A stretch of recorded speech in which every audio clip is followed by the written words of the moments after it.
Earth stayed silent for 250 years. Then they spoke, and everything changed.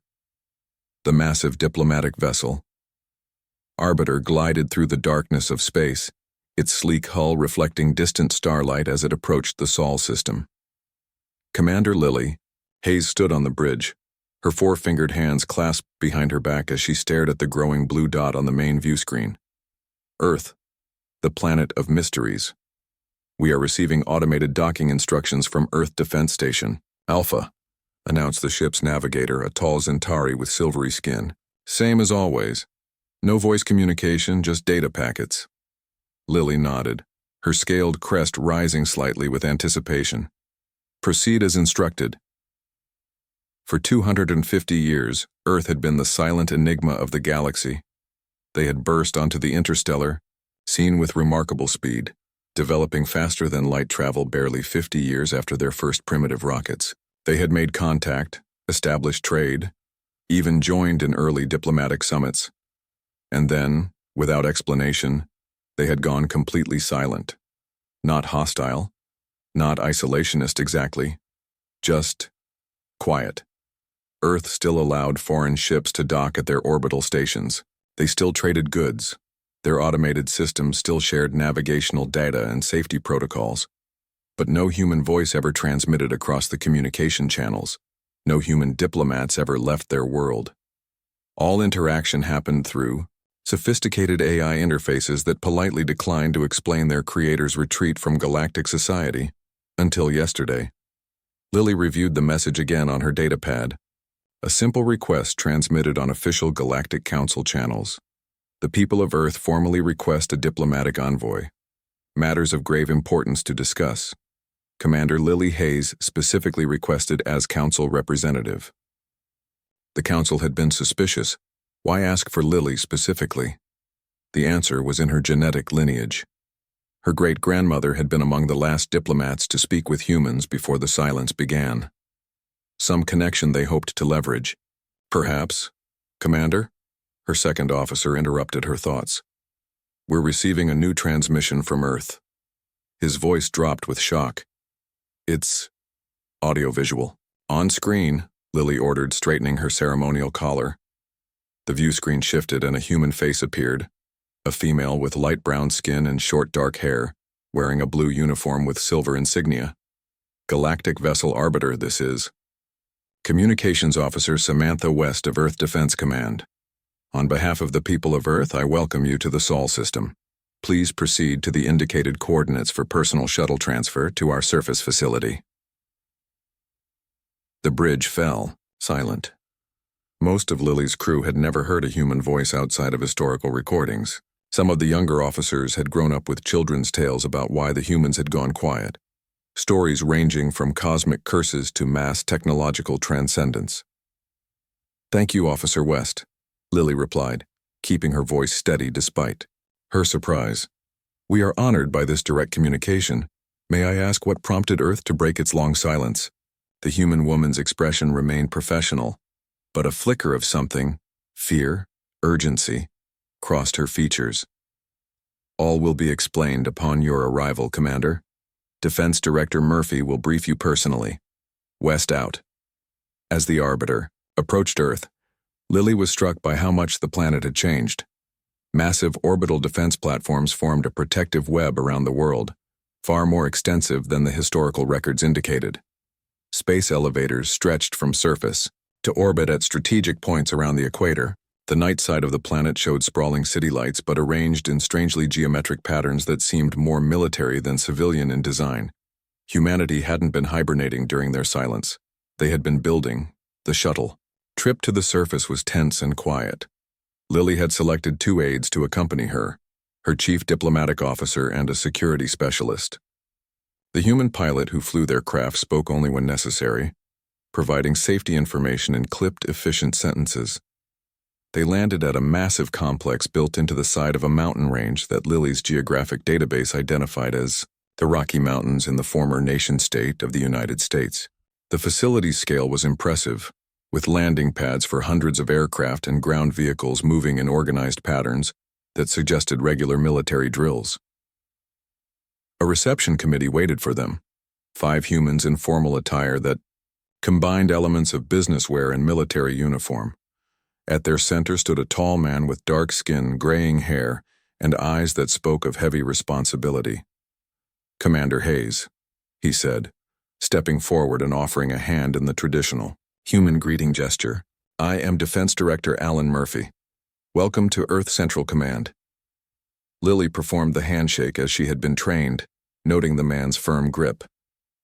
"Director Murphy, the Galactic Council is most curious about Earth's decision to resume direct communications after 250 years. Murphy's face remained solemn. "Not a decision made lightly, Commander. If you and your team will follow me, there are things you need to see." They were escorted through security checkpoints and down a series of elevators that took them deep, beneath the mountain. The walls were lined with an unfamiliar dark metal that Lily's scanner couldn't identify, some new human technology developed during their silent years. Eventually, they reached an immense circular chamber. The center was dominated by a holographic display showing what appeared to be a map of the galaxy, with certain regions highlighted in pulsing red. 251 years ago, Murphy began, one of our deep space exploration vessels, the Pioneer, ventured beyond what was then the edge of known space. They discovered something. He gestured, and the hologram zoomed in on a particular star system. Something ancient, something that noticed them back. Images appeared, fragmentary footage from ship cameras showing strange geometries that seemed to bend and distort the space around them. Entities that registered on sensors but remained visually elusive.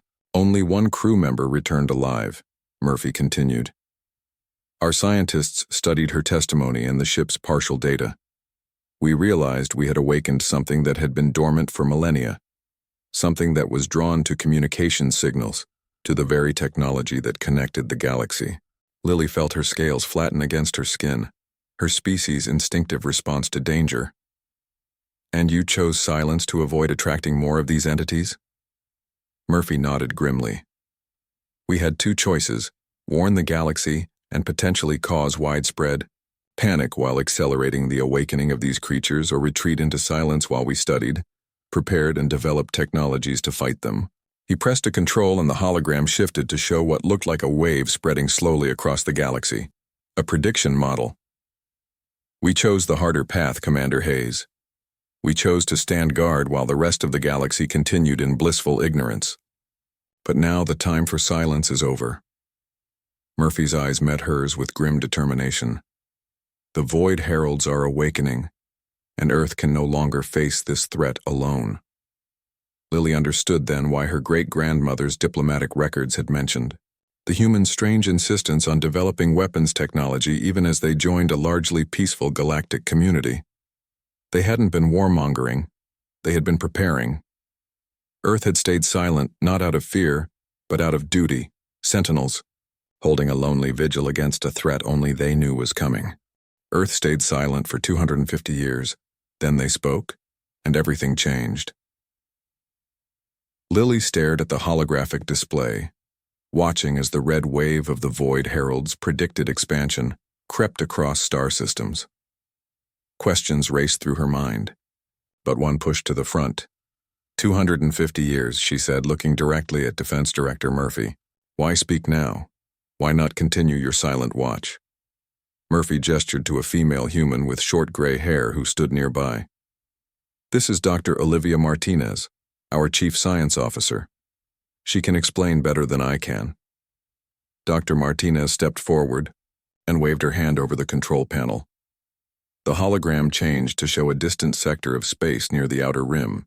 3 days ago, our deep space monitoring station detected unusual energy readings in this region, she said, pointing to a pulsing dot.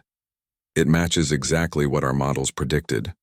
The Void Heralds are waking up, and they're waking up faster than we calculated. We estimate we have less than 6 months before their advanced scouts reach populated systems." Lily's security specialist, a burly Draxian named Kor, spoke up. "If these Void Heralds are as dangerous as you claim, why should we believe you've found a way to fight them?" Instead of answering, Murphy led them through a massive set of doors at the far end of the chamber. They opened onto what looked like an underground hangar bay, stretching for kilometers beneath the mountain. Ships, hundreds of them. But unlike any vessels Lily had ever seen, they were a dull, non-reflective black, with strange geometries that seemed to swallow light rather than reflect it. No visible engine ports, no communication arrays, nothing that matched conventional spacecraft design. "We call them the Silent Fleet," Murphy said with a hint of pride. "Ships that can operate without detectable emissions. No traditional engines, no standard communication systems, nothing the heralds can track or feed upon." "Feed upon?" Lily asked. "The void heralds consume energy emissions," Dr. Martinez explained, "particularly communication signals and engine outputs. The more advanced the technology, the more attractive it is to them. Our usual defenses, energy shields, plasma weapons, FTL communications, are worse than useless. They're a dinner bell," Murphy walked them along a catwalk overlooking the strange ships. "For 2.5 centuries, we've been developing technologies that can operate without detection, methods of propulsion, weapon systems, and communication that the heralds can't sense or consume." A young human man in a flight suit approached them and saluted. "Director Murphy, the demonstration team is ready." "Thank you, Lieutenant Jackson." Murphy turned to Lily. "Commander Hayes, this is Flight Lieutenant Paul Jackson. He'll be showing you how our silent combat tactics work." Lieutenant Jackson looked at the alien delegation with curiosity. Like many humans of his generation, he had grown up in a world that maintained minimal contact with the galactic community. "It's an honor to meet representatives from the Council," he said. "I've studied your tactical manuals extensively." Murphy led them to an observation room overlooking what appeared to be a training area. Lieutenant Jackson joined a group of 20 other pilots who entered strange-looking simulation pods. "What you're about to see is a combat demonstration," Murphy explained. "Our pilots train to fight without using standard communication systems. They coordinate through methods the void heralds can't detect." The simulation began. On large screens, they watched as the human fighters engaged with simulated void herald vessels, strange, shifting forms that seemed to bend space around them. The human ships moved in perfect coordination, despite not using any communication technology that Lily's sensors could detect. "How are they coordinating their attacks?" Lily asked, fascinated. Dr. Martinez smiled slightly. "Over generations, we've developed alternative methods.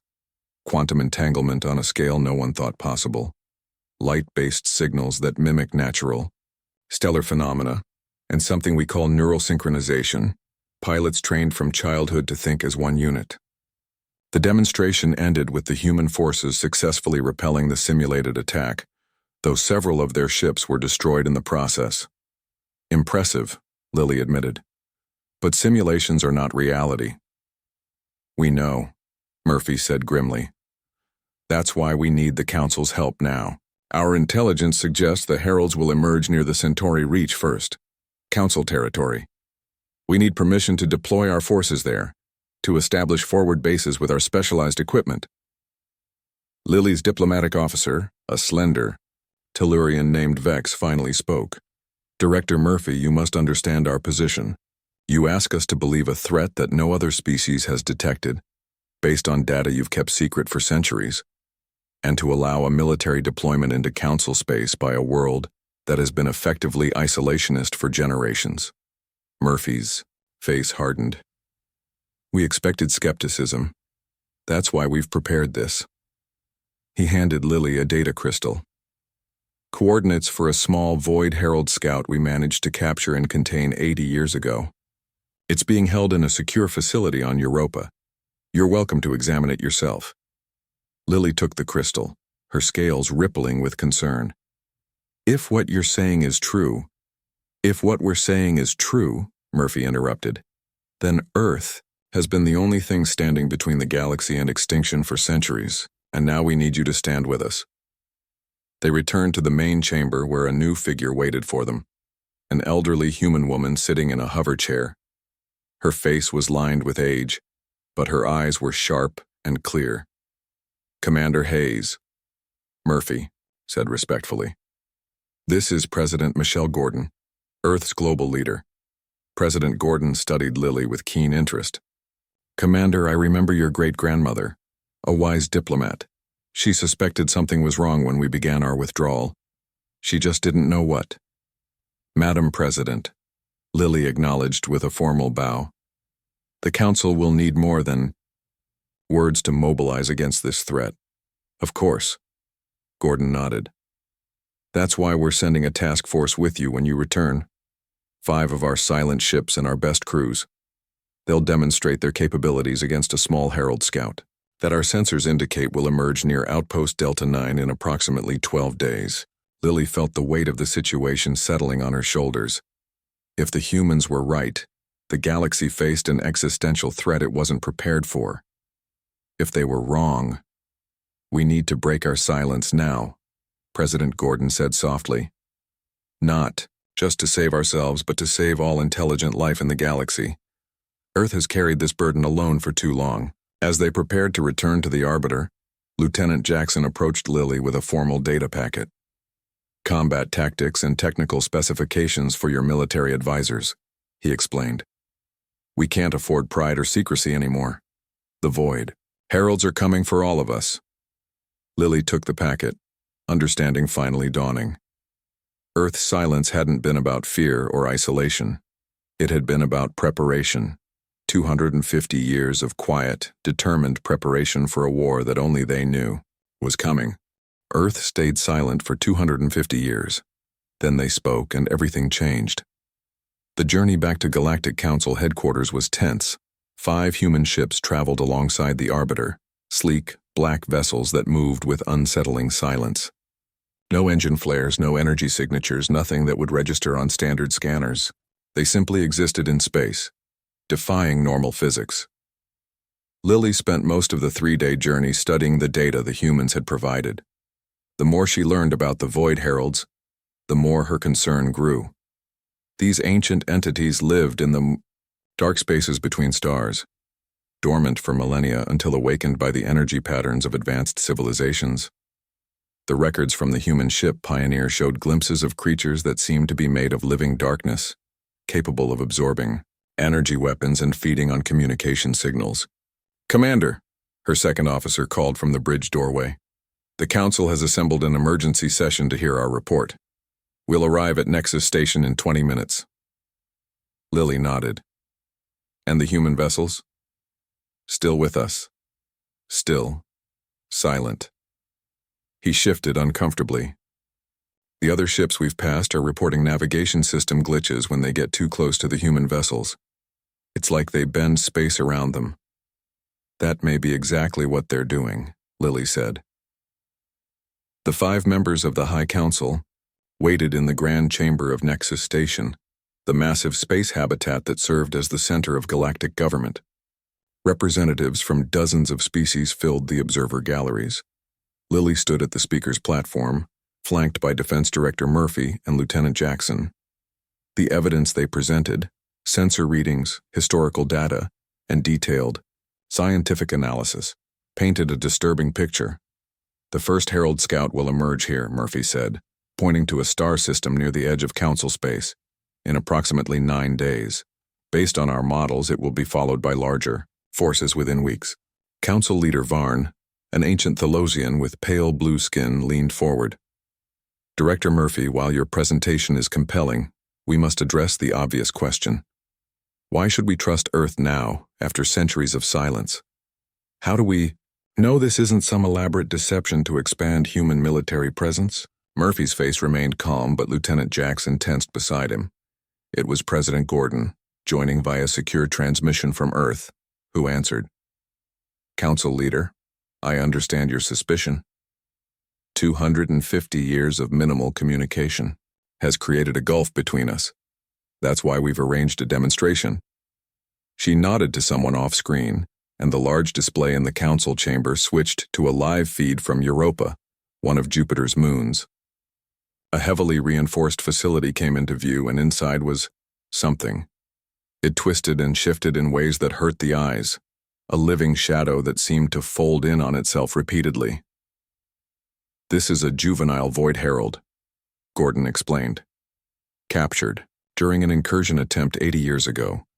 We've kept it contained in a zero-energy field, the only thing capable of holding these entities. Scientists in specialized suits moved around the creature, monitoring equipment that measured its reactions. When one of them activated a standard communication device, the creature surged toward it, its form stretching and growing. As you can see, Gordon continued, it reacts to energy emissions, particularly communication signals. The more advanced the technology, the more strongly it responds. The feed switched to a different chamber, where a small drone activated a propulsion system similar to those used in standard galactic vessels. The Herald specimen nearly doubled in size, absorbing the energy completely. A murmur ran through the council chamber. The evidence was unsettling. We are willing to transfer this specimen to council custody for independent verification, Gordon said. All we ask is that you allow our defensive forces to deploy to the predicted emergence point. The council withdrew to deliberate, leaving Lily with the human representatives in an antechamber. Lieutenant Jackson paced nervously while Murphy remained still, his face betraying no emotion. They have to believe us, Jackson said quietly. After everything we've sacrificed, Paul, Murphy cut him off with a warning glance. Jackson fell silent, but Lily had caught the slip. What sacrifices, Lieutenant? Murphy sighed deeply, suddenly looking older. Commander Hayes, maintaining our silence for 2.5 centuries wasn't just a military strategy. It was a societal one. We didn't just withdraw our diplomats and stop transmitting. We had to reshape our entire civilization. He pulled up an image on his datapad, children in what looked like a training facility. Every generation since the Pioneer incident has been raised with one purpose, to prepare for this war. Our best minds didn't cure diseases or create art. They developed silent technology. Our strongest people didn't build peaceful settlements. They trained for combat against an enemy most of them would never live to see. You militarized your entire society, Lily realized. We did what was necessary, Murphy said firmly. We could have warned the galaxy immediately, but our models showed that would have accelerated the Herald's awakening. By containing our own technological emissions and developing countermeasures in isolation, we bought the galaxy time. Before Lily could respond, the council summoned them back into the chamber. The mood had shifted. Concern had replaced skepticism. We have reviewed the evidence, Council Leader Varn announced. While we require further verification, the potential threat is too significant to ignore. Earth's defense forces are granted provisional permission to establish a containment perimeter at the predicted emergence point. Murphy nodded solemnly. Thank you, Council Leader. However, Varn continued, we insist on sending Council observers with your fleet. If this threat proves real, we must learn how to combat it ourselves. Agreed, Murphy said. Commander Hayes would be our first choice as liaison, given her familiarity with the situation. Lily felt a weight settle on her shoulders, but also a sense of purpose. If the humans were right, and she increasingly believed they were, the galaxy was facing an enemy unlike any it had encountered before. As the session ended, an urgent communication came through from Earth's Deep Space Monitoring Station. The B. Chief Officer, a man named Eric Daniels, appeared on screen, his face tense. Director Murphy, we have a problem. The Herald Scout, it's changing course. Our predictive models were off. It's emerging in 3 days, not 9, and it's heading directly for the Proxima colony. Murphy turned to Lily, his eyes grave. Commander, Proxima colony has over 30,000 citizens. We need to move now. Lily made her decision. Lieutenant Jackson, prepare your vessels. I'll coordinate with Proxima's defense forces. The time for debate was over. Whatever humanity's reasons for their long silence, they were speaking now, and their words carried a warning the galaxy couldn't afford to ignore. Earth stayed silent for 250 years. Then they spoke, and everything changed. The Proxima colony floated in space around a small red dwarf star. 30,000 civilians, a mix of 17 different species, lived in the massive habitat rings that circled a central command hub. None of them knew what was coming. Lieutenant Paul Jackson stood on the bridge of his ship, the Whisper, as it approached the colony alongside 4 other human vessels. The Arbiter followed behind them, carrying Commander Lily Hayes and a hastily assembled team of Council military advisors.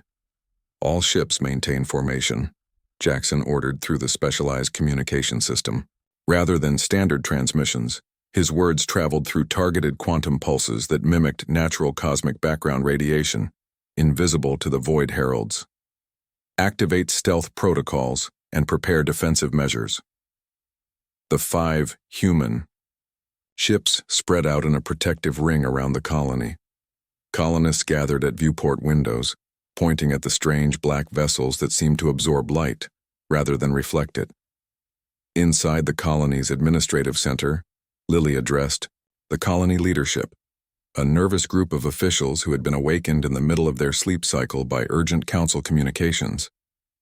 We have reason to believe a hostile entity will emerge in this system within the next 12 hours, Lily explained, keeping her voice calm despite the urgency. Earth vessels have positioned themselves to intercept and neutralize the threat. The colony administrator, a tall Vestian with 4 eyes, looked skeptical. Commander Hayes, we've received no alerts from our own sensor networks. And these human ships, we've heard stories about Earth's isolation for generations. Why should we trust them now? Because we've spent 250 years preparing for this exact moment, Defense Director Murphy said, stepping forward. Your sensor networks aren't calibrated to detect the Void Heralds, ours are. Murphy activated a holographic display showing real-time data from Earth's monitoring systems. A distortion was moving through subspace, heading directly toward Proxima. It's accelerating, Murphy noted, his face grim.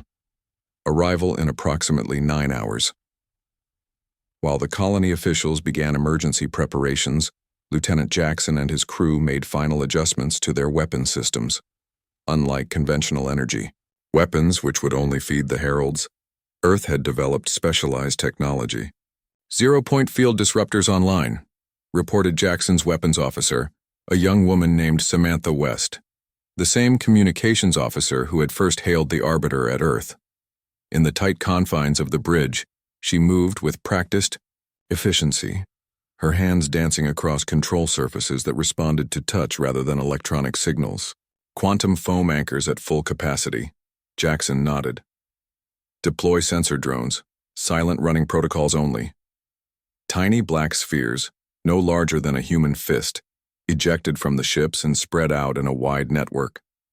Like their parent vessels, they operated without detectable emissions, using passive systems to monitor the surrounding space. Back on the colony, evacuation procedures had begun for non-essential personnel.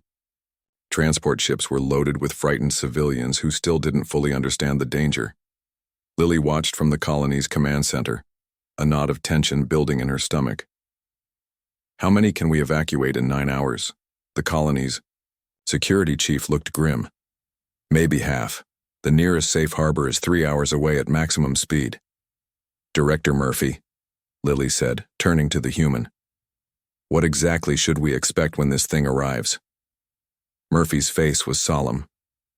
The scout will emerge from subspace approximately 300,000 kilometers from the colony. It will be disoriented at first, sensing the energy signatures of the habitat. Then it will attack, not out of malice but hunger. It feeds on energy emissions, particularly communication and propulsion systems. And your ships can stop it? We've spent centuries developing weapons specifically designed to disrupt the Herald's unique physiology, Murphy replied. But we've never faced one in open combat before. The specimen you saw was a juvenile, captured in a controlled environment. Lily felt a chill. You're saying you don't know if your weapons will work? I'm saying this is the moment we've been preparing for since the Pioneer incident, Murphy said quietly. Everything we've built, every sacrifice we've made, it all comes down to this. Hours passed in tense preparation. The evacuation continued, transport ships departing in steady streams toward safer systems. Engineers worked to modify the colony's shields based on specifications provided by the humans, alterations that would make them less visible to the approaching Herald.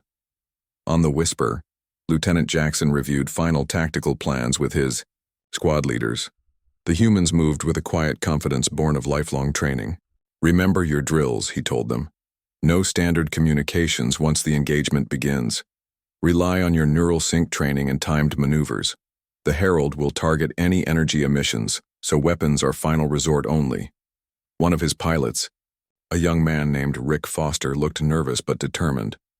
Lieutenant, if our weapons don't work as expected, then we use the failsafe, Jackson said grimly.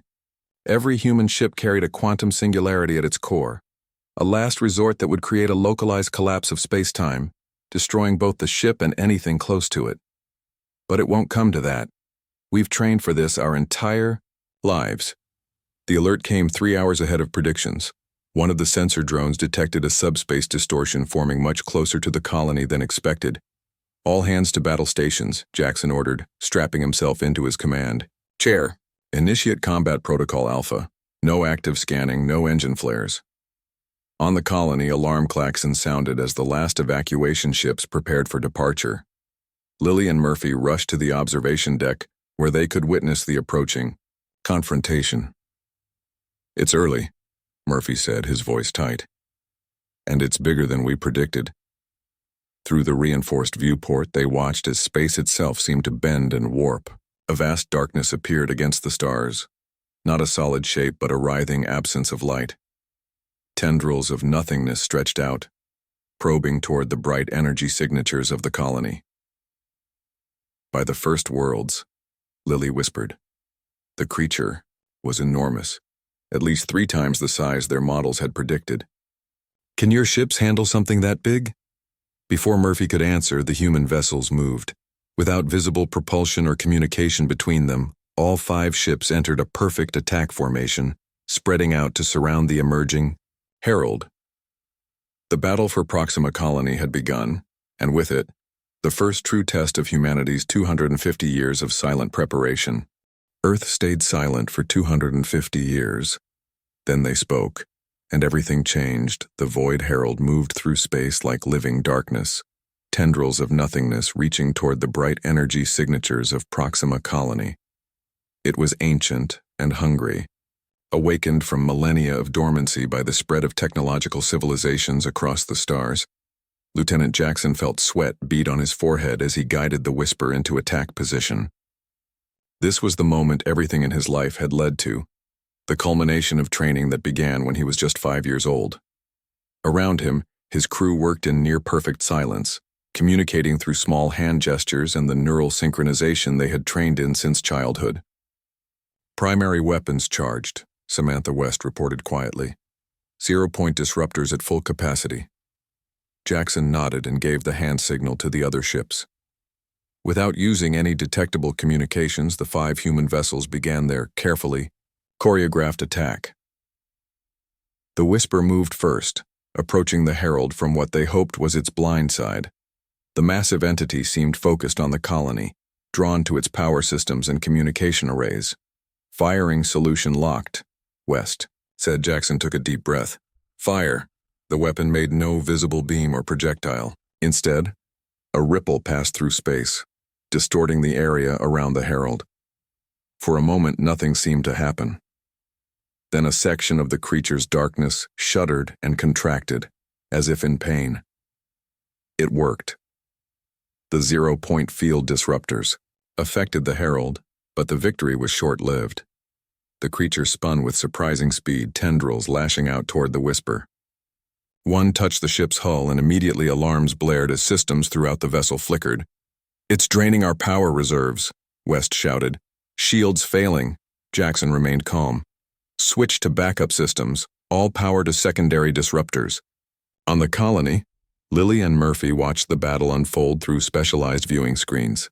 Standard sensors couldn't track the Herald properly, but Earth's technology could render it visible. The first attack worked, Murphy said, his voice tight with tension.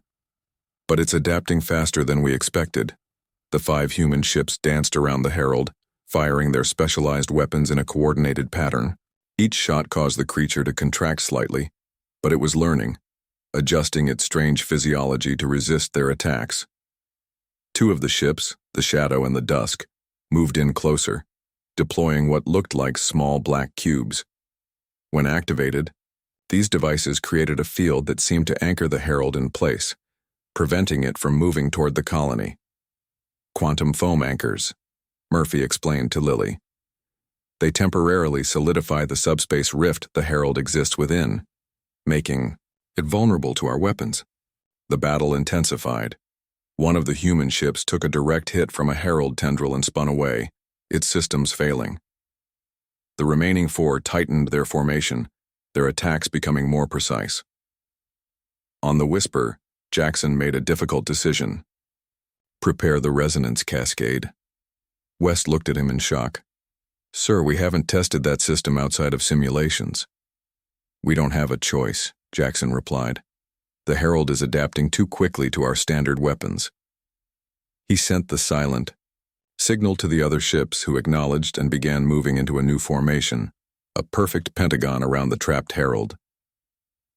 In the colony's command center, emergency alarms sounded. The last evacuation ships were ready to depart, but several hundred colonists remained, along with essential personnel. You need to go, Murphy told Lily. The resonance cascade is dangerous. We've never deployed it in a real combat situation. Lily stood firm.